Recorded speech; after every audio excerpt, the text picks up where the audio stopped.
예, 오늘 고린도전서 12장 4절부터 11절 말씀의 내용을 우리는 보았습니다. 지난 시간에는 우리가 새 방언에 대해서, 방언 은사에 대해서 말씀을 드리면서 이 방언 은사라고 하는 이 방언 은사도 우리 대한민국에서는 엄청나게 타격을 받았습니다. 엄청나게 할킹을 당했고 엄청나게 두들겨 맞았습니다. 그에 못지않게 이 예언 은사라고 하는 이 예언도 정말 적지 않게 많이 비난을 받아왔습니다. 얼마나 이 예언이라고 하는 은사가 멸실천대를 받았는지, 방언한다 그러면 뭐 깨구리냐, 뭐 깨굴깨굴한다. 또 예언하니까 예언하는 사람들을 얼마나 멸시하면서 기독교 무당이다, 이렇게 무당 취급까지 할 정도로 이 은사받은 예언자에 대해서 사람들은 아주 가혹하게 그렇게 비판을 해왔습니다.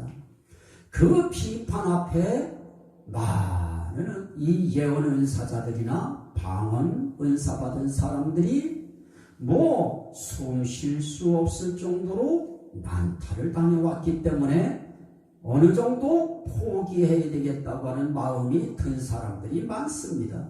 목회자들도 포기한 사람들이 많고, 그리고 이제 은혜 받아서 열심히 힘을 가지고, 은사의 힘을 가지고 살아야 될 사람들이 힘이 빠질 수밖에 없는 그런 상황에 처하게 되어버렸습니다.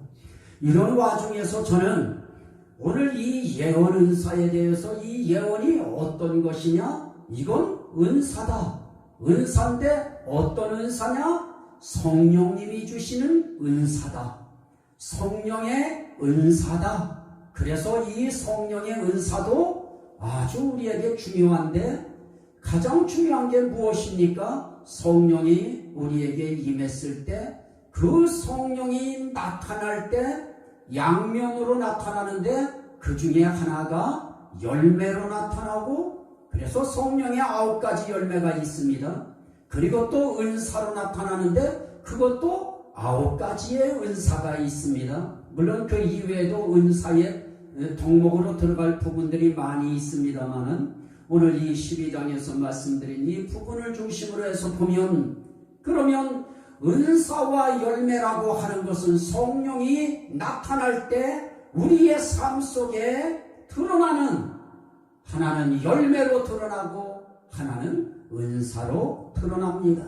그 은사로 드러날 때 그 은사 가운데 믿음의 은사가 있는데, 그 믿음이라고 하는 은사가 우리에게 들어오면, 그러면 작게는 가장 기본적으로는 예수 그리스도가 나의 주인이시다, 나의 구세주다, 나의 구원자다, 그분이 하나님의 아들의 이름으로 이 땅에 오신 예수 그리스도, 그분이 하나님이시다, 그분이 영존하시는 아버지시다, 그분이 평강의 왕이시다 라고 하는 그런 신앙 고백이 나와지면서, 또 열매 부분에 나타나 있는 사랑과 희락이라고 하는 그 즐거움과 기쁨이 그 심령 속에서부터 일어나면서, 그러면서 열매 가운데 사랑과 희락이라고 하는 것이 나타납니다.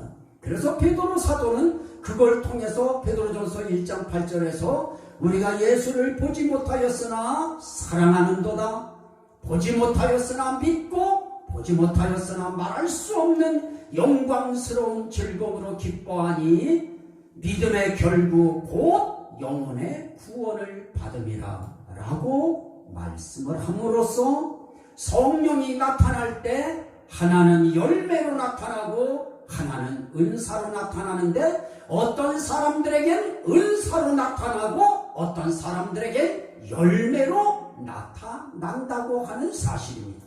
이것을 우리가 잊어버리면, 그러면 은사 못 받으면 또 성령 못 받은 것처럼 우리에게 그렇게 인식되고 그런 차가당착에 빠질 우려가 있습니다.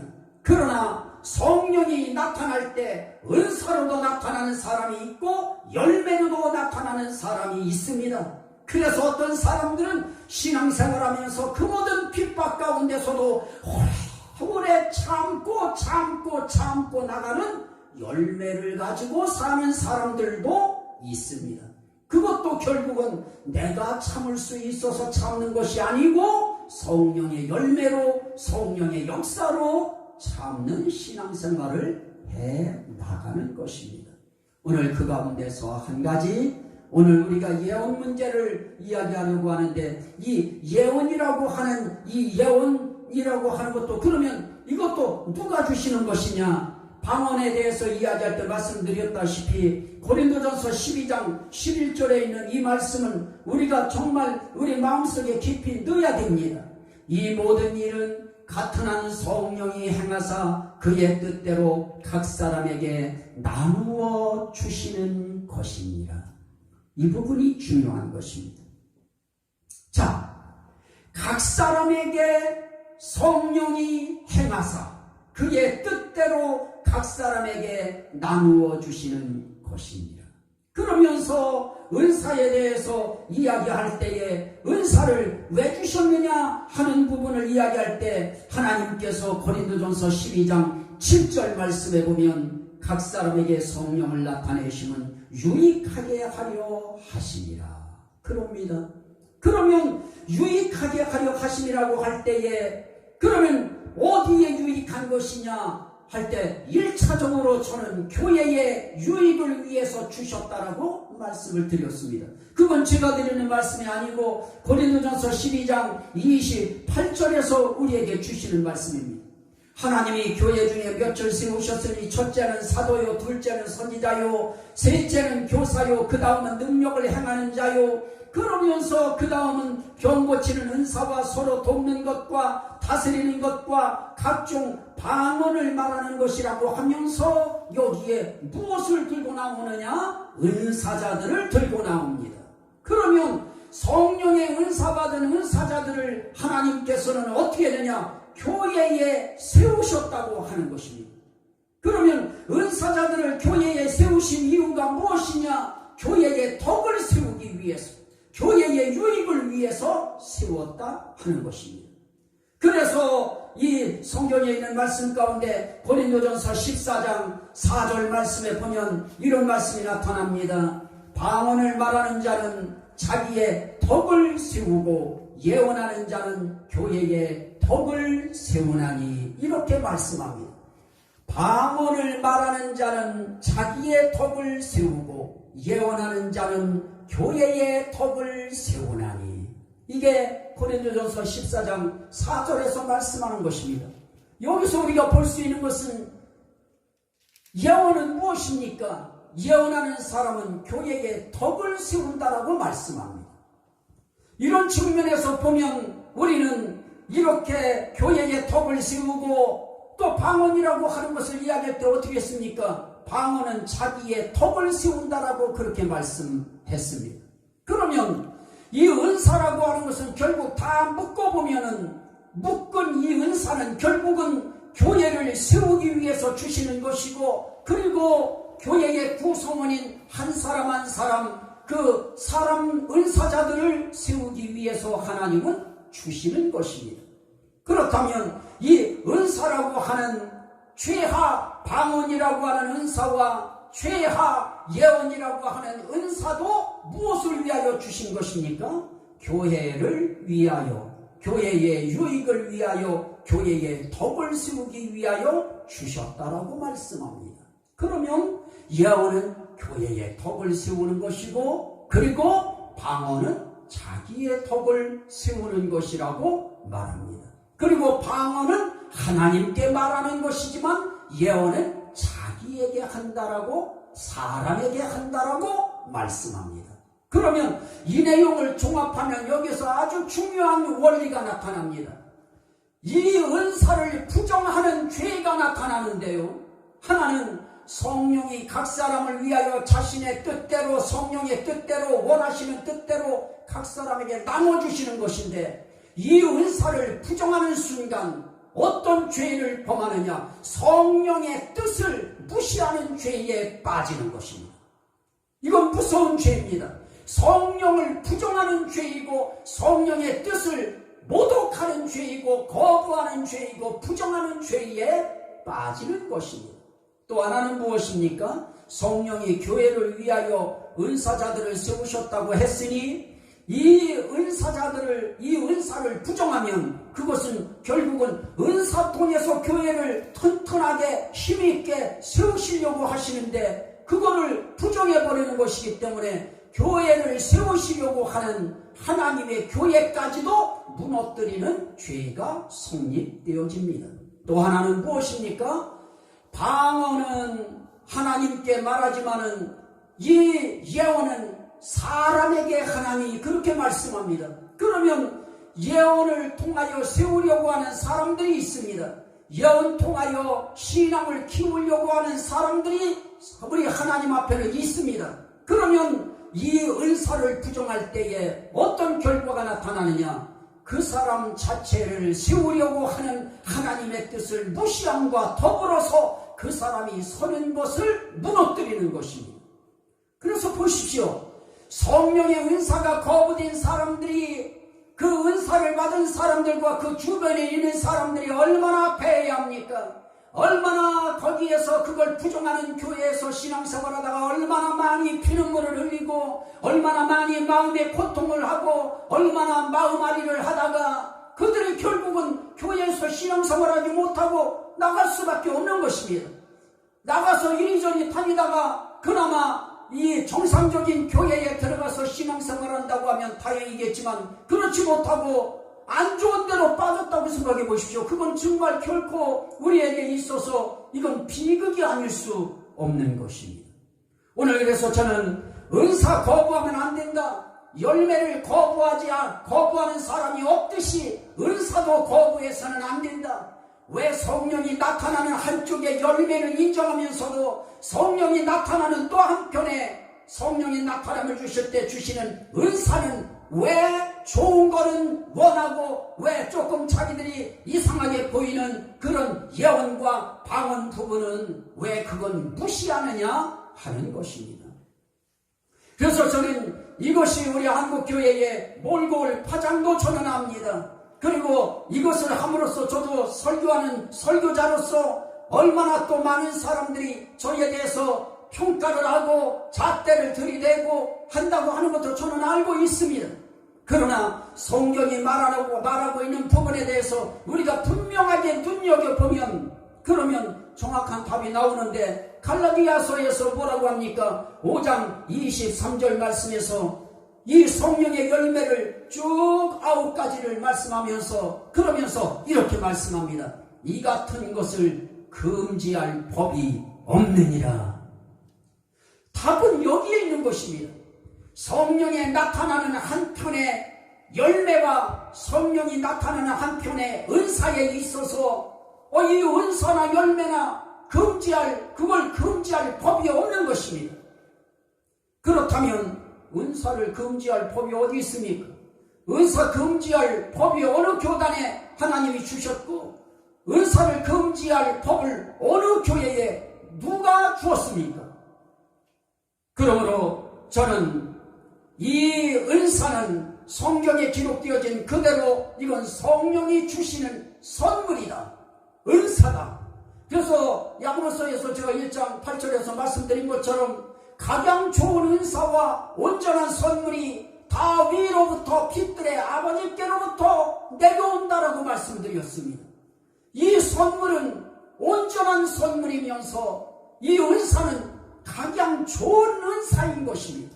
왜 그렇습니까? 좋으신 하나님이 성령을 통하여 우리에게 주신 것이기 때문에 그 은사는 좋은 것입니다. 그 선물은 좋은 것입니다. 좋은 것이기에, 귀한 것이기에 우리는 귀하게 여길 줄 알아야 되는 것입니다. 그런데 대부분의 사람들이 이것을 왜 비판합니까? 방언을 비판하는 사람은 거의가 프로페이지로 보면 못 받은 사람들이 비판합니다. 예언의 은사에 대해서도 예언의 은사를 체험한 사람들은 그거 비판하지 않습니다. 못 받은 사람들이 비판합니다. 그래서 저는 오늘 성경이 이야기하는 부분까지 저도 이야기하려고 하는 것입니다. 각 사람에게 성령을 나타내심은 유익하게 하려 하심이라. 성령의 나타내심 가운데 열매도 우리에게 유익한 것이고 은사도 우리를 유익하게 하기 위해서 주신 것이고 우리뿐만 아니라 교회를 유익하게 하시기 위해서 주셨다고 하는 사실입니다. 이것을 우리가 인정하는 순간 우리 성령님의 마음을 시원하게 해드릴 수 있고 그것을 통해서 교회가 얼마나 힘있게 성장할 수 있습니까? 우리 각 사람이 그런 것에 대해서 우리가 수용하고 우리가 믿고 확신 있게 그것을 받아들일 때 그 선물이 우리에게 각자 임하여서 우리 각자의 신앙도 키워주시고 교회도 합력해서 유익하도록 하나님이 세워가시고 이렇게 한다고 하면 이 은사는 정말 좋은 것입니다. 이건 정말 힘 있는 것입니다. 이건 아름다운 것입니다. 이거는 능력인 것입니다. 그래서 고린도전서 14장 3절 말씀에 보면 예언이 뭔가 하는 부분에 대해서 이야기할 때 14장 3절에 이렇게 말씀합니다. 예언하는 자는 사람에게 말하여 덕을 세우며 권면하며 위로하는 것이요 그럽니다. 자, 예언하는 자는 사람에게 말하여 덕을 세우며 권면하며 위로하는 것이요 그럽니다. 여기에 예언의 기능이 뭔가 하는 것이 나타납니다. 예언은 일단은 덕을 세우는 것입니다. 유익을 주는 것입니다. 그런데 그거 할 때 어떻게 하느냐? 권면하면서 위로하는 것입니다. 또 한 말씀을 봅니다. 고린도전서 14장 24절 말씀에 보면은 그 내용이 나타납니다. 그러나 다 예언을 하면 믿지 아니하는 자들이나 알지 못하는 자들이 들어와서 모든 사람에게 책망을 들으며 모든 사람에게 판단을 받고 그 마음에 숨은 일들이 드러나게 되므로 엎드려 하나님께 경배하며 하나님이 참으로 너희 가운데 계신다 전파하리라. 여기에 예언의 기능이 있습니다. 예언이 하는 일들이 나타납니다. 예언이 하는 일들을 지금 두 가지의 말씀을 통해서 보면은 하나는 권면하는 것입니다. 자, 우리 권면한다고 할 때에 대체 권면이 어떻게 하는 것인가 할 때 이 권면을 할 때도 말씀으로 권면하십니다. 그런데 오늘 디모데후서 1장 7절 말씀에 보면 하나님이 우리에게 주신 것은 두려워하는 마음이 아니요 오직 능력과 사랑과 근신하는 마음이니 그럽니다. 그래서 우리들에게 이 성령께서 우리에게 권면하실 때에 이 예언하는 이 예언자들을 통해서 우리를 권면할 때 말씀을 들고 나옵니다. 하나님이 주시는 것이 떠는 마음이더냐 겁내는 마음이더냐 하나님이 주시는 마음이 무엇이냐? 하나님이 주시는 마음은 두려워하는 마음이 아니다. 하나님이 주시는 마음은 어떤 것이냐? 하나님이 주시는 마음은 능력과 사랑과 근신하는 마음이다 그럽니다. 하나님이 주시는 마음은 두려워하는 마음도 아닙니다. 하나님이 주시는 마음은 어떤 마음이냐? 말씀한 그대로 사랑하는 마음입니다. 또 하나님이 주시는 그 마음은 어떤 마음입니까? 능력 있는 마음입니다. 능력 있는 마음이에요. 능력이 막 차올라오는 것입니다. 하나님은 우리를 절대로 우리의 마음에 힘을 빼놓지 않습니다. 하나님이 우리에게 주시는 마음은 우리를 움츠러들게 하지 않습니다. 여기에 이 두려워하는 마음이라고 할 때 이 두려워한다라고 하는 것을 영어 성경에서는 뭐라고 했느냐? 티모디티라고 이렇게 표현하고 있습니다. 티모디티라고 할 때 이 말은 뭡니까? 소심하다, 수줍다, 용기 없다, 겁 많다 이런 뜻입니다. 그러면 두려워한다고 하는 것은 이 영어권에 속한 사람들은 어떻게 이야기하느냐? 겁이 많다. 그러면 이것을 성경에는 그대로 표현하면 하나님이 주신 마음은 겁 많은 그런 마음이 아니요, 용기 없는 마음이 아니요, 소심한 마음이 아니요, 심지어 그 영어 성경의 그 의미 가운데는 수줍음이라고 하는 뜻도 있습니다. 수줍음 타는 것도 이것도 하나님이 주시는 마음은 아니라는 것입니다. 그래서 우리는 이런 것을 통해서 권면할 때 어떻게 권면합니까? 영원 은사자들을 통해서 권면할 때 성령께서는 그러시는 것입니다. 너는 어찌하여 그렇게 용기가 없느냐? 너는 어찌하여 그렇게 겁이 많으냐? 너는 어찌하여 그렇게 소심하느냐? 너는 어찌하여 그렇게 수줍음이 많이 타고 있느냐? 하나님이 주시는 마음은 그런 마음이 아니다. 두려워하는 마음이 아니다. 하나님이 주시는 마음은 능력 있는 마음이다. 능력의 마음이다. 힘 있는 마음이라는 것입니다. 능한 마음이라는 것입니다. 우리가 능력 있는 마음이 되지 못하면 우리는 모든 것에 불안해하고 염려하고 걱정하고 두려워하고 떨리고 공포에 처질 수밖에 없는 것입니다. 거기에 사랑하는 마음이라고 이야기합니다. 사랑은 모든 두려움을 내쫓남이라고 요한일서에서 말씀합니다. 그래서 우리의 심령 속에 뭐가 들어와야 됩니까? 사랑하는 마음이 들어왔다고 하는 것은 두려움을 내쫓을 수 있는 이미 능력이 우리에게 들어와 있는 것입니다. 그래서 권면할 때 이 예언하는 사람들을 통해서 사랑하는 내 딸아, 사랑하는 내 아들아, 사랑하는 내 종아 라고 하면서 너는 두려워하지 말아라, 너는 겁내지 말아라, 너는 너무 소심하지 말아라. 하나님이 주시는 마음은 두려워하는 마음이 아니다. 오히려 능력 있는 힘 있는 마음이다. 그리고 사랑하는 마음이다 라고 하면서 우리의 삶 속에 권면을 하시는 것입니다. 그것을 깨닫게 만드시려고 우리를 권하시는 것입니다. 또 하나 이렇게 우리가 볼 수 있습니다. 고린도전서 6장 19절로 20절에 있는 말씀을 적용하면 너희 몸은 너희가 하나님께로부터 받은 바 너희 가운데 계신 성령의 전인 줄을 알지 못하느냐? 너희는 너희 자신의 것이 아니라 값으로 산 것이 되었으니 그런즉 너희 몸으로 하나님께 영광을 돌리라. 그러면 예언 은사를 통해서 이런 말씀이 주어질 때에 왜 이런 말씀을 주실까요? 삶을 통해서 자신의 몸을 통해서 우리가 하나님께 영광 돌리지 않는 사람들을 하나님께서 권면하고 교육하시고 하실 때에 반드시 그러시는 것입니다. 네 속에 누가 계시냐? 너는 하나님의 성전이다. 너는 성령이 거하시는 전이다. 이런 말씀을 하시면서 너희는 하나님의 성전인데 너희는 그런 의미에서 너는 네 것이 아니다. 너는 피값으로 산 것이다. 그러니 그 몸으로 그 피값으로 사신 하나님께 영광을 돌려야 되는 거 아니냐라고 예언을 통해서 말씀하실 때 그렇게 말씀하시는 것입니다.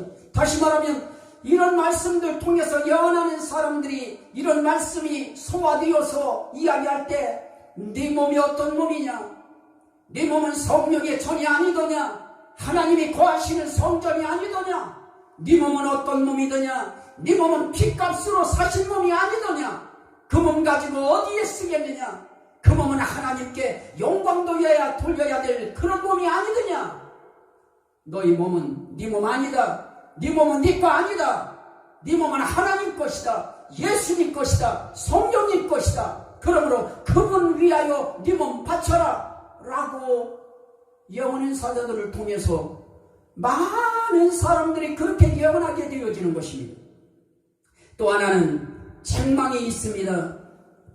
책망하는 것이 있어요. 고린도전서 14장 24절에 보면 다 예언을 하면 믿지 아니하는 자들이나 알지 못하는 자들이 들어와서 모든 사람들에게 책망을 들으며 모든 사람에게 판단을 받고 그 마음에 숨은 일들이 드러나게 되므로 엎드려 하나님께 경배할 것이라 라고 말씀합니다. 여기에 보면 책망하는 것이 있어요. 예언하는 사람들의 입을 통해서 책망하는 것입니다. 그래서 예언자들 앞에 있을 때 예언자들 앞에 잘못한 사람들은 책망받게 되어 있는 것입니다. 그런데 이것을 설교로 책망하는 것이다 이렇게 이야기해버리면 정말 은사는 이상해져 버립니다. 정말로 은사자는 하나님의 말씀을 가지고 책망합니다. 로마서 14장 10절 말씀 같은 이런 말씀 가지고 책망하는 사람들 많이 있습니다. 네가 어찌하여 네 형제를 비판하느냐, 네 어찌하여 네 형제를 업신여기느냐, 우리가 다 하나님의 심판대 앞에 서리라. 계시록에 보면은 하나님이 책망하시고 네 첫사랑을 잃어버렸느니라, 어디서 잃어버렸는지 빨리 찾아서 회복하라고 그렇게 하나님께서 책망하는 말씀부터 시작해서 네가 미지근하고 차든지 덥든지 하라고 하면서 너 왜 이렇게 미지근하냐라고 책망하는 말씀이 나타납니다. 우리가 하나님 앞에 믿음 생활하면서 정말 이 성령이 이 예언의 은사로 나타나는 그런 은사의 내용들을 들어보면 이 내용들이 책망할 때 그냥 책망하는 거 아닙니다. 하나님의 말씀을 가지고 책망합니다. 어찌하여 네 형제를 비판하고 판단하느냐, 어찌하여 업신여기느냐. 아니 정말 그렇습니다.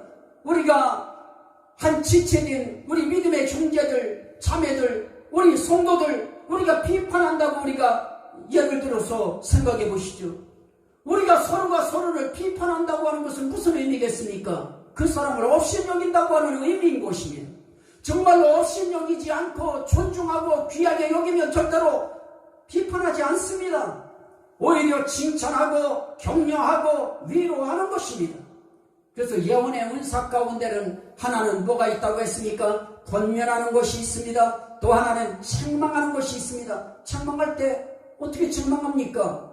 말씀 부여잡고 책망하는 것입니다. 네가 어찌하여 미지근하느냐, 어찌하여 차든지 덥든지 해야 될 네가 어째서 이렇게 미지근하느냐 라고 하면서 미지근하지 말고 차든지 덥든지 하라고 하면서 차라고 하는 의미는 아닙니다. 더우라고 하는 의미이지. 그러나 그 말씀을 하실 때 차든지 덥든지 하라고 하는 말씀을 묶어서 던져버리는 것입니다.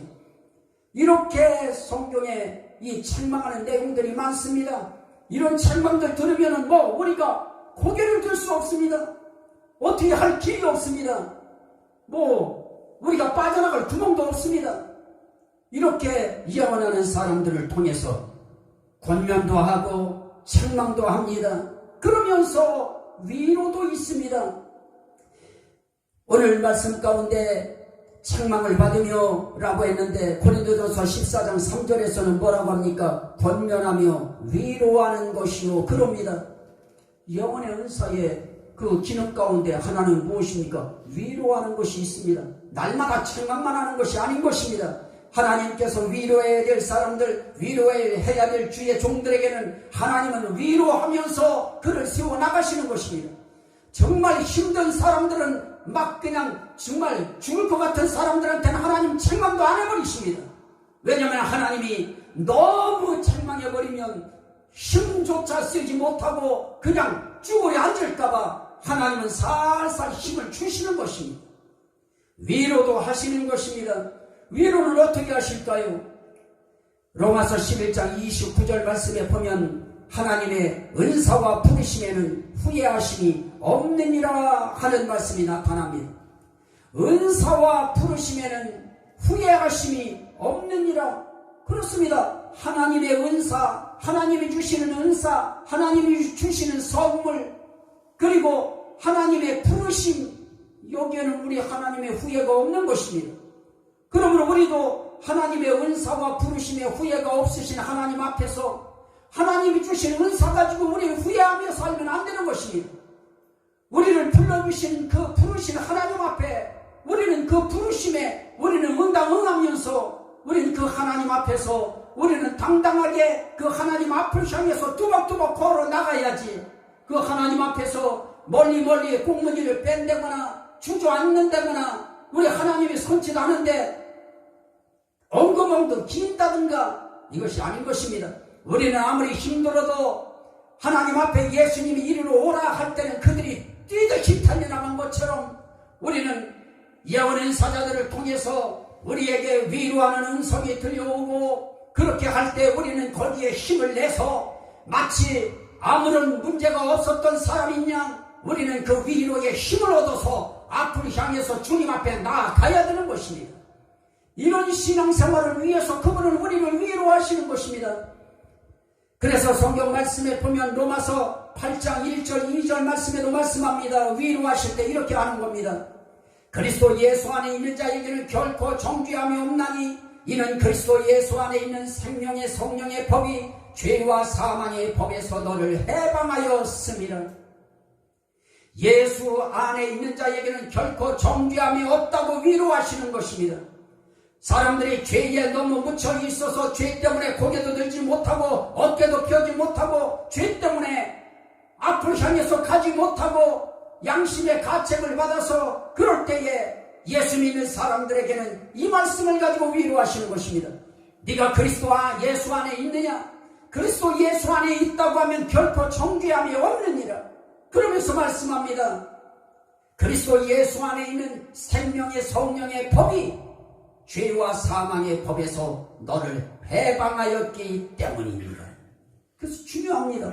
우리가 예수 안에 산다고 하는 거, 우리가 예수 믿고 산다고 하는 거, 우리가 예수에게 속하여 산다고 하는 거, 우리가 예수에게 이렇게 멍에를 함께 메고 예수와 함께 우리가 살아간다고 하는 이 사실 자체가 오늘 우리에게는 굉장한 복인 것입니다.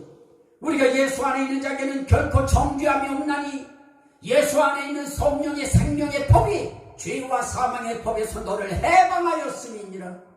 죄 있는 사람들에게 하나님이 이 말씀을 통해서 위로하시는 예언을 하게 하시는 것입니다. 우리 하나님께서 개인에게 말씀하시면 좋은데 개인은 그걸 들을 수 있는 힘이 없습니다. 그분과의 교제가 민감하게 이루어지지 않기 때문에 그런 은사받은 사람들을 통해서 하나님이 성도들을 키워가시려고 하시는 것입니다. 그래서 우리는 예언 은사자에 대해서 우리는 그거를 이해해야 되고 그걸 우리는 수용해줘야 되고 그걸 우리는 믿어줘야 되고 그 사람들을 우리는 당당하게 그 사람들을 인정해줘야 되는 것입니다. 또는 무엇입니까? 판단한다 그럽니다. 사실은 하나님 앞에 책망을 한다고 하시는 사실은 무엇입니까? 우리가 판단받게 만드는 것입니다. 네가 잘했느냐 못했느냐를 판단하십니다. 저는 아플 때에 하나님이 나를 판단하실 때 참 제가 무서웠던 말들이 있습니다.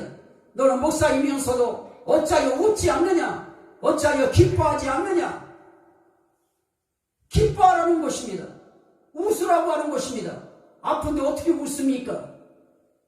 병명은 나와 있고 암몇기라고 하는 것도 나와 있고 아직도 낫지 않았고 그래도 어떻게 기뻐집니까? 그럴 때 하나님이 저에게 치고 들어온 것이 있었습니다. 네 병이 어디로부터 온 것이냐? 병이 하나님께로부터 오는 것이냐? 내가 너에게 병을 준 것이냐? 병이 어디로부터 오느냐? 그럴 때 하나님은 병을 주시는 하나님이 아니고 우리에게 평안을 주시고 평강을 주시고 건강을 주시고 안전을 주시고 은혜를 주시고 우리의 삶에 은혜를 주시는 하나님이신 것입니다. 그래서 그 하나님은 우리를 하나님께서 끌어가실 때 우리를 판단하실 때 너는 어째서 그러느냐? 네가 아직도 그걸 모르느냐? 하나님이 판단하시는 것입니다. 성령을 통해서 판단해 버리시는 것입니다. 네가 아직까지도 네가 병에 네가 너무 매여 있구나 하고 판단해 버리시는 것입니다. 그래서 영원하는 사람들을 통해서 하나님은 또 우리를 판단하시는 일도 하시는 것입니다. 그런데 중요한 게 또 하나 있습니다. 그 마음에 숨은 일들이 드러나게 되므로 엎드려 하나님께 경배하며 하나님이 참으로 너희 가운데 계신다 전파하리라. 사실은 예언 은사라고 하는 것과 방언 통역의 은사와 정말 거의 결이 비슷합니다. 어떻게 보면 예언 같고 어떻게 보면 방언 통역 같고 거의 맥락이 비슷해 보입니다. 그건 그때 상황에 따라서 하시는 일입니다. 그런데 어찌됐든 예언 은사를 통해서 우리 마음에 숨은 일들이 드러납니다. 제가 그 전에 말씀드린 것처럼 제가 핸드폰에다가 요만만 해도 살 것 같고 걸을 수 있고 설교할 수 있을 정도로 말할 수 있고 그러니까 지 혼자 너무 감사하고 너무 기뻐서 거기다 그렇게 기록해놨습니다. 이 핸드폰에다가. 하나님 감사합니다. 이만만 해도 너무 살 것 같습니다. 이렇게만 해주셔도 너무 감사합니다. 그랬더니 하나님은 기도하는 그날 저녁에 바로 그러시는 것입니다. 좋으냐? 그렇게 좋으냐? 하나님은 우리의 마음에 숨은 일까지도 그분은 다 그래서 예언의 은사자들을 통해서 우리 마음에 숨은 일들이 드러날 수밖에 없습니다. 그런데 그분의 신사인 것입니다. 성령님은 신사인 것입니다. 우리의 잘못한 모든 것들이 정말로 그런 것들이 흉한 것들 정말 내놓기 부정한 것들 이런 것들을 막 노출시켜서 막 그냥 사람들한테 품위가 떨어지게 체면 손상되게 우리 하나님 그러시는 분이 아니신 것입니다. 그분은 정말 신사적인 분이시고 정말 품위가 있는 분이시고 그래서 우리가 알아들을 수 있을 만큼의 하나님은 말씀을 하게 만드시는 것입니다. 그래서 듣는 사람들은 느끼는 겁니다. 듣는 사람들은 그만큼만 말씀해도 알아듣는 것입니다. 이렇게 예언 은사를 통해서 우리를 책망하시기도 하시고 권면하시기도 하시고 위로하시기도 하시고 마음에 숨은 일들이 드러나기도 하시는 것입니다. 그러면 여기서 드릴 수 있는 말씀이 이제 하나 있어야 될 것입니다. 그러면 구약에 나타났던 예언들은 다 뭐냐? 라고 이야기할 때에 구약의 예언이라고 하는 이 성경이 기록되기 전에 있었던 그런 부분들의 예언이라고 하는 것은 그건 특별 계시적인 예언입니다. 계시적인 예언은 성경이 기록되어짐과 동시에 그것은 그 계시는 이제 끝이 나버렸습니다. 성경을 더 이상 뒤에 로마서도 거기서 몇 장 더 만들어진다 해서 만들지 않아도 구원받는데 이상이 없고 신앙의 인격을 고양되어 가고 만들어져 가고 세워져 가는 데에 더 이상의 말씀이 필요하지 않습니다. 더 이상 계시적 예언은 필요한 것이 아닙니다. 그렇다면 오늘 이 시대에 우리에게 주어지고 있는 예언이라고 하는 이건 뭘까요? 말 그대로 교회를 세우기 위한 그리고 우리 자신들을 세우시기 위한 은사적 예언입니다. 그래서 성경 기록을 위한 특별 계시적 예언은 정말 끝났습니다. 그러나 교회를 세우시기 위한 은사적 예언은 지금도 계속되고 있고 앞으로도 계속되어질 것입니다. 언제까지 되어집니까? 우린 방언에 대해서 이야기할 때 말씀을 봤습니다. 부분적으로 알고 있던 거, 부분적으로 예언하는 거, 이 모든 것들 부분적으로 하고 있는 일들, 은사들 이런 것은 언제 끝납니까? 이것은 온전한 것이 올 때에 그것들은 그치리라, 폐하리라라고 말씀합니다. 그러면 온전한 것이 뭘까요? 우리가 거울로서 우리를 보는 것은 그래도 희미합니다. 완벽하지 않습니다. 얼굴과 얼굴을 대면하여 보는 것처럼 주님의 얼굴과 얼굴을 대면하여 보는 날, 그날이 바로 온전하신 주님이 오시는 날입니다. 그걸 재림의 날이라고 이야기합니다. 그래서 이 은사라고 하는 거, 이 은사, 예언, 방언, 이 모든 것들은 언제 끝납니까? 예수님이 이 땅에 온전한 것으로 오실 때, 그때 방언도 끝납니다. 예언도 끝나는 것입니다. 모든 은사가 끝납니다. 사랑이라고 하는 이 열매 하나만 남습니다. 이거 영원히 가는 것입니다. 왜냐하면 그 속성이 하나님 속성이기 때문에 그렇습니다. 예언 하나, 이 사랑인 은사라고 하는 이 사랑이라고 하는 열매 하나 빼놓고는 다 부분적으로 하는 지금의 은사들은 다 부분적입니다. 방언도 부분적이고 예언도 부분적인 것입니다. 우리의 모든 것을 다 하는 것이 아닙니다. 사람들 전체 것을 전부 다 하는 것이 아닙니다. 부분적인 것입니다.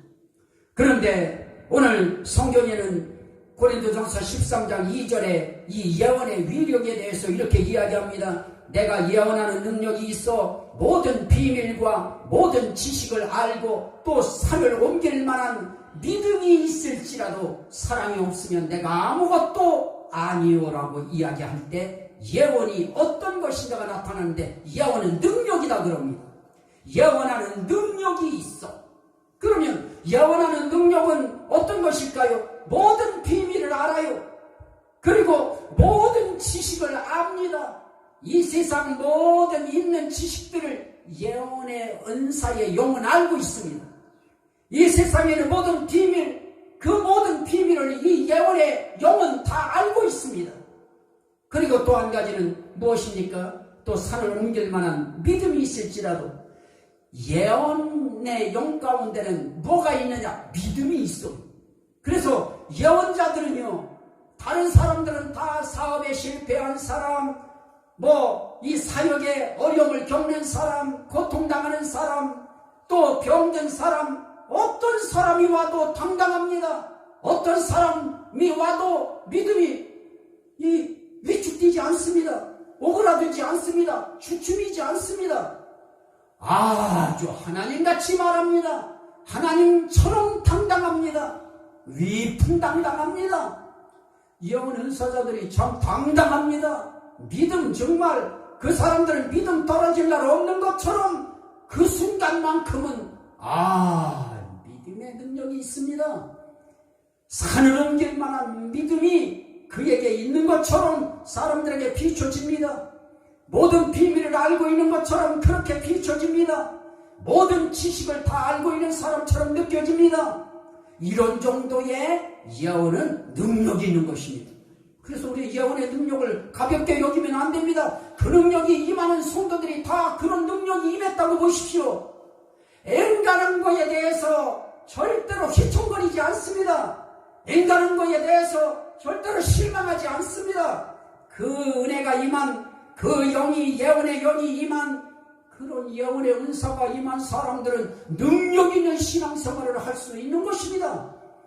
이런 사람들이 교회를 세우기 위해서 그 능력을 행사하고 개인을 세우기 위해서 그 능력을 행사하는데 그 은사자들의 그 능력을 이것을 무슨 무당 취급해버리고 이것을 무슨 미친 사람 취급해버리면은 그러면 하나님의 고귀한 능력이 얼마나 그게 품위가 떨어져버리고 힘이 떨어져버리고 사람을 우습게 만들어버립니까?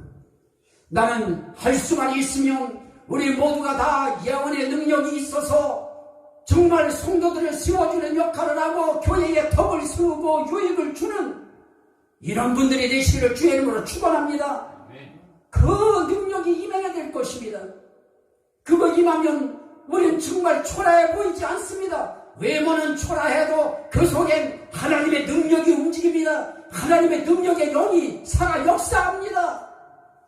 그 사람들은 세상이 감당하지 못할 믿음의 위력을 나타냅니다. 세상을 이기는 이기면 이것이니 곧 믿음이니라 그럽니다. 예언하는 은사자들에게 이 믿음의 위력이 있습니다. 정말 그 위력 있는 그 믿음, 그들의 그 말 한마디에 마음이 약해졌던, 믿음이 흔들렸던 사람들이 위로의 힘을 얻고 권면의 힘을 얻고 또 책망을 통해서 회개하는 것입니다.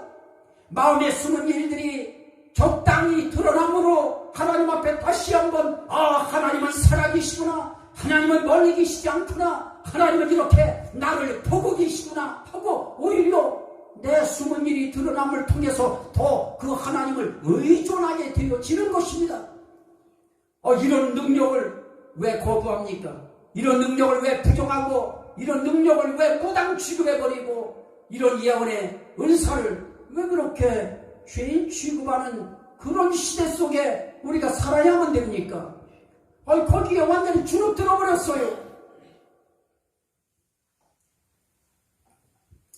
그러면 예언은 누구에게 한다고요?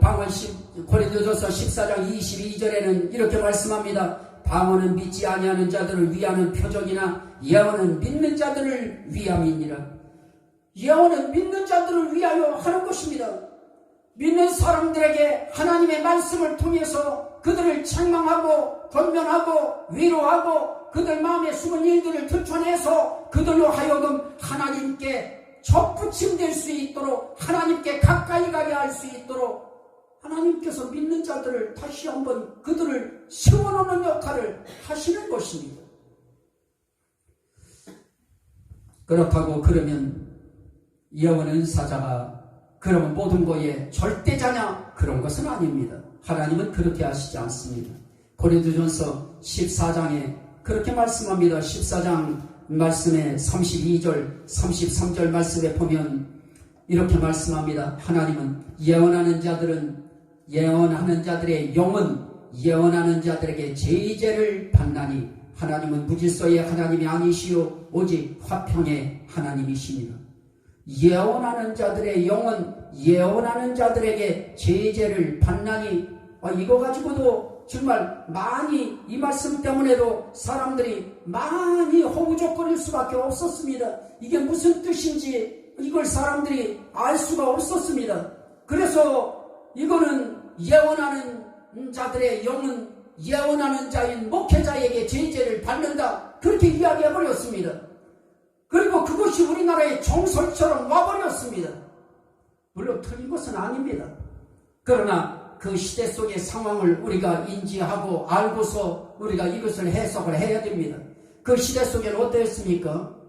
예배 속에서 이미 하나님의 성령의 예언의 은사가 예배 속에서 방언을 통해서 튀어나오듯이, 그래서 통역하는 자가 그걸 통역해 주었듯이 예언도 마찬가지인 것입니다. 예언도 예배를 통해서 예언하는 사람들이 예언을 하는 것입니다. 그러면 예언할 때에 사람들은 어떻게 합니까? 그 예언을 분별하는데, 예언하는 사람들이 예언하는데 그 다음 사람들이 탁 튀고 예언을 또 해버립니다. 그러면 먼저 한 사람은 뒤에 예언의 영이 임한 사람보다 이미 앞서버렸고, 지금 현재 더 가까운 것은 지금 예언하는 자의 영의 계시가 임한 사람입니다. 그래서 그 계시의 영이 임한 사람이 예언을 할 때에 어떻게 됩니까? 먼저 한 사람은 이제 잠잠해야 됩니다. 제재를 당해야 되는 것입니다. 그래서 그렇게 당해야 되기 때문에 30절 말씀해 보십시오. 29절에 예언하는 자는 둘이나 셋이나 말하고 다른 이들은 분별할 것이요, 만일 곁에 앉아있는 다른 이에게 계시가 있으면 먼저 하던 자는 어떠할지니라 잠잠할지니라. 그래서 여기에 그 다음 절에 나타나고 있는 예언하는 자들의 영은 예언하는 자들에게 제재를 받나니, 바로 그게 그 윗부분에 그 얘기인 것입니다. 예언하는 자들의 영은 그 다음에 예언하는 계시가 임한 사람에게 제재를 받습니다. 그래서 먼저 예언하던 사람은 입을 닫고 잠잠해야 되는 것입니다. 그래 그 다음 사람의 그 영이, 계시의 영이 임한 사람의 예언하는 자가 예언하는 예언이 거기에 앉아있는 성도들에게 들려지게 되어지는 것입니다. 그럴 때에 제재 받는다고 하는 것이 중요합니다. 나는 예언에서 받았는데 내가 하는 말이 이게 하나님 말씀이야. 아무리 하나님 말씀이어도 그 다음에 하나님이 주시는 질서의 원칙에 의해서 하나님은 그 다음에 예언의 은사 주신 사람을 통해서 계시의 영이 임할 때에 그 사람은 앞 사람은 잠잠해야 되고, 지금 계시의 영의 예언이 임한 사람이 예언하게 되어 있는 것입니다.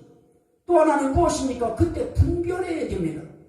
그래서 예언을 한번 이렇게 했다고 해서 그것이 다가 아닌 것입니다. 예언하고 있는 사람, 그 예언할 때 다른 사람들은 앉아서 어떻게 합니까? 그들은 분별할 것이요, 둘이나 셋이나 예언을 하고, 그리고 나머지 사람들은 분별할 것이요.